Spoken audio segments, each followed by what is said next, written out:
The most unexpected moments caught on doorbell camera. CCTV footage captured a grandpa was walking around in the yard when something unexpected happened.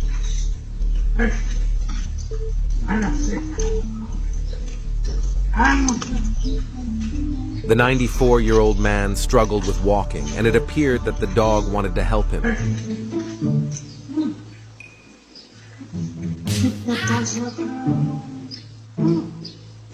As you can see, the family's dog seems to have a special bond with the grandpa and is always eager to assist him in any way possible.